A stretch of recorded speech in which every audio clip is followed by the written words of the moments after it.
Halo teman-teman, selamat datang di channel Scalping Trader. Kembali saya akan coba buat list rekomendasi saham untuk trading di tanggal 20 Juni 2024 ya teman-teman. Sebelum masuk ke list sahamnya, seperti biasa saya mau disclaimer kalau ini bukan ajakan beli dan jual ya.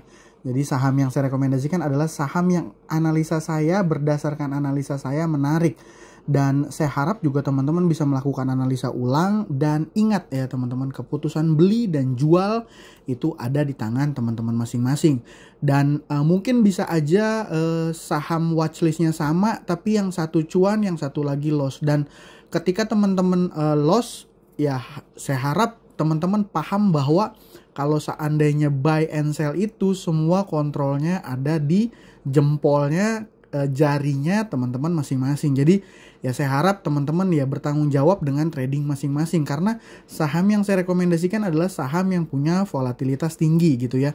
Jadi kalau seandainya ada teman-teman yang loss ya mungkin jangan marah-marah ya. Kalau marah-marah mungkin size-nya kegedean gitu, atau mungkin bisa sambil belajar juga sama kayak saya ya, masih belajar jadi pakai lotnya lot kecil aja, lot mini aja. Ini sekedar saran teman-teman ya, karena ya ini sahamnya bukan untuk swing, apalagi untuk ya saham-saham big cap yang pergerakannya slow.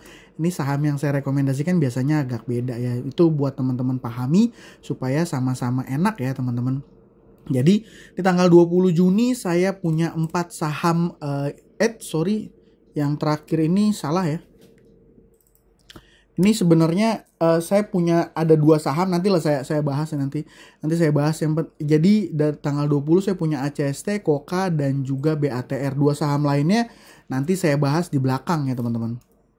Jadi sebelum masuk ke list sahamnya, kemarin saya buat WL ke teman-teman yang join di YouTube membership, CEM, Cegas, Data, dan juga GTRA ya. GRIA juga saya bilang buat swing pendek. Kenapa? Karena ada akum, stop lossnya di 177 dan ini juga masih turun ya kalau nggak salah ya. Nah itu CEM ya teman-teman. CEM ini dia akhirnya closingnya hijau 3,4% dan ya memang sesuai dengan prediksi naiknya nggak akan tinggi lagi, tapi akan ada volatilitas ya. Ingat ya kemarin saya bilang gitu ya, naiknya nggak tinggi tapi punya volatilitas dan harusnya bisa dimanfaatkan untuk coba cari cuan. Saham Cegas ini kemarin dia main, tapi kemarin doang, hari ini nggak ada bid tebel lagi dan market open dia bid dan over tebelnya nyaris nggak ada. Jadi ya saya pribadi malah langsung buang barang ya. Data hijau ya, kalau seandainya bisa manfaatin pas dia bergerak di sini ya harusnya bisa cuan. GTRA merah ya, GTRA merah. Terus saya apa cuman ngomong doang gitu, ngasih rekom doang, trading apa enggak gitu ya. Jadi saya share juga, saya masuk di Cegas, CEM, Cegas sama CEM aja ya untuk hari ini tanggal 19 ya kan. Kalau kita lihat nih kan 18 nih, saya supaya teman-teman lihat tanggalnya ya. Nah ini tanggal 19 saya trading di Cegas sama CEM. Ya, hari ini cuan sekitar 100.000 ya. Buat saya ini ya udah lumayan ya. Mungkin buat teman-teman ini hanya kecil ya, memang saya juga masih belajar gitu ya. Jadi intinya mungkin stock picknya sama tapi hasilnya juga bisa beda. Jadi ya saya harap deh teman-teman bisa jadi trader yang dewasa ya, dan mandiri lah gitu ya, dan paham bahwa resiko cuan dan loss itu tanggung jawabnya ada di teman-teman masing-masing gitu ya. Oke, langsung gak usah banyak ngomong, udah kepanjangan intronya. Saya punya saham konstruksi ACST. Ini kalau teman-teman yang ingat dulu ya, biasanya ACST main, kalau seandainya ACST main itu biasanya Meta main juga. Tapi sayang saham Meta udah go private ya, udah tender offer, udah go private, dan ya udah nggak ada listing lagi di bursa kita gitu ya. Saham ACST hari ini dia memang small accumulation, tapi dia naik sampai di harga ARA.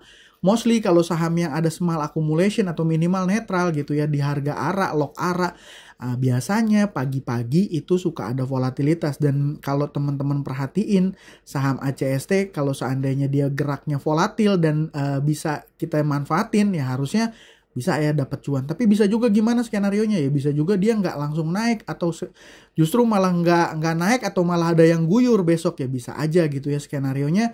Nggak selalu yang pasti, tapi yang jelas setelah berapa hari penurunan ini volumenya dia naik, dan saya biasanya suka gitu ya. Ini kalau kita perhatiin kan sebenarnya volume dia tuh nggak pernah terlalu gede, dan ini volume dia punya volume rata-rata selama 20 hari ini berapa persen dari biasanya tuh ya. Ya sebenarnya kalau kita lihat juga total transaksinya ada sekitar 900 juta ya. Sebenarnya kalau untuk sizing saya masih menarik ya. Jadi ini alasan yang pertama ACST ini main. Tapi ini kayaknya bandarnya agak nggak punya selera humor kayaknya ya. Kenapa? Karena kalau saya perhatiin saham-saham konstruksi dan bangunan, mostly saham-saham yang dimiliki pemerintah ya, BUMN kayak Wijaya Karya, PT PP, Wika gitu ya, Adi. Ini kok merah-merah gitu, kayak nggak punya toleransi. ACST konstruksi malah naik arah. Tapi ya itulah, saya nggak tahu kenapanya ya. Jadi ACST bisa menarik untuk dipantau. Dan saham yang selanjutnya itu adalah saham Koka. Ini saham Koka sebenarnya sempat saya rekom juga kalau bisa menarik untuk swing. Kenapa? Karena ada bandarnya yang masih sangkut di dalam. Bandarnya TP. Ya, bandar pakai broker TP sama apa ya? Satu lagi ada dua dia big player di saham Koka ini. Dan saya juga trading ya, dan malah sempat sangkut, tapi ternyata hari ini dia naik dan saya cuan ya, saya realize profit ya, nanti saya kasih capture-nya. Jadi saya punya barang ini gitu ya, punya Koka, dan ya udah saya jual ya, dan saya jualnya di 72 kalau nggak salah 72, tapi ternyata sahamnya kuat naik sampai 81 ya. Jadi kalau pakai analisa tahu gitu mologi ya mungkin harusnya masih hold ya. Dan ini sahamnya biasanya kalau broker TP buy besok ada volatilitas, dan kalau ada volatilitas seperti biasa harusnya bisa kita manfaatkan untuk coba cari cuan. Kalau dia nggak naik gimana, atau dia malah turun malah merah ya, seperti biasa saya informasikan bahwa ya nggak usah ambil gitu ya, nggak usah ambil. Nah yang ketiga ada saham BATR. Ya, saham BATR ini kenapa dia menarik nih, saham yang belum lama IPO ya. Ini kalau saya perhatikan di hari ini sempat hit all time low-nya ya, bottom-nya dia ya.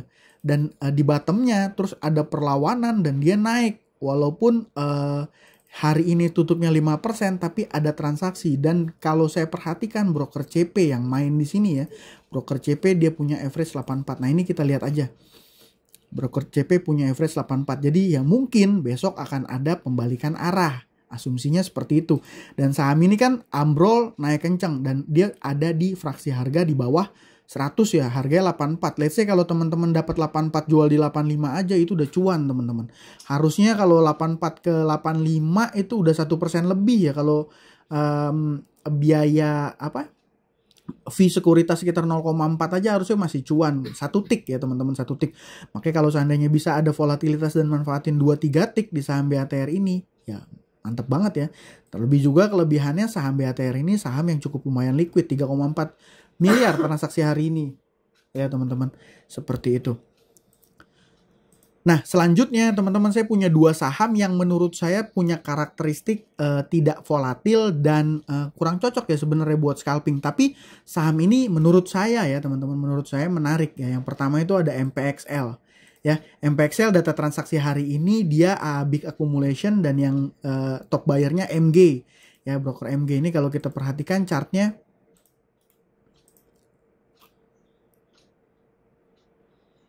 nah chartnya setelah beberapa waktu ya, nih kalau kita perhatiin dari mulai sini ya, ini kan cenderung sideways ya, cenderung ada di range inilah ngebase gitu ya. Dan ini mulai ada volume keluar teman-teman. Biasanya kalau di saham-saham itu udah dari dulu saya beberapa kali nemuin case gitu ya, biasanya kalau volumenya keluar suka beberapa hari ke depan ada pergerakan naik gitu ya, tapi ya nggak pasti juga sisanya.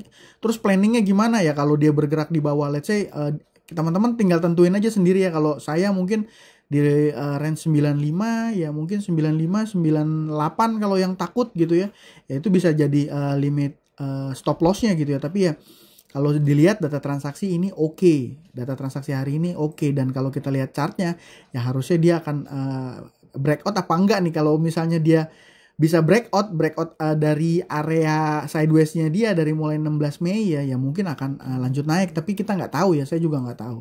Dan saham satunya lagi saham Life ini juga sama ya, bisa dibilang ini ada nge-break juga ya, dia swing high yang ngelebihin dari candle 1 2 3 4 5 6 hari sebelumnya, 1 minggu, dan dia ini nge-break ya.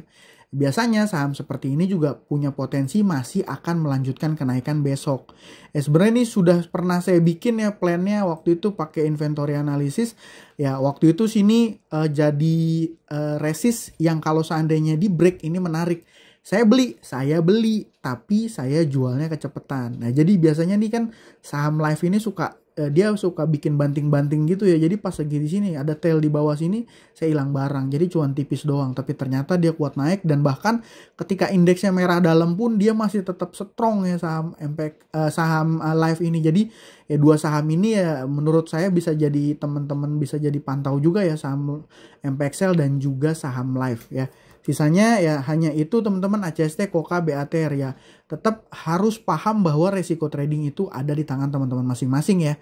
Jadi tradingnya jangan pakai stres, dibawa santai aja, harus fun. Ya kalau seandainya kita kesel kalau kita cut loss ya berarti masuk modalnya kegedean gitu ya. Atur money management ya, ya itulah teman-teman, pengalaman tetap akan jadi guru yang terbaik. Gak ada trader yang gak pernah CL ya. Dan gak ada juga trader yang punya watchlist itu pasti 100% perform. Saya rasa itu gak ada gitu ya. Tinggal kita bagaimana ngerespon kondisi marketnya. Kalau seandainya WL gak ada yang perform ya udah gak usah trading, tutup, simple aja gitu ya. Gak usah kebawa FOMO ya, kontrol emosinya, kontrol psikologisnya gitu ya. Supaya tetap kuat nanti ketika marketnya udah oke lagi, kita bisa masuk dengan sizing yang besar dan punya kepercayaan diri. Soalnya kadang-kadang kalau seandainya udah loss gede itu biasanya mental udah rusak, dan ya kedepannya trendnya jadi ngaco gitu ya teman-teman. Ya mungkin itu aja dari saya kali ini. Terima kasih buat teman-teman yang sudah menonton. Salam cuan. Thank you.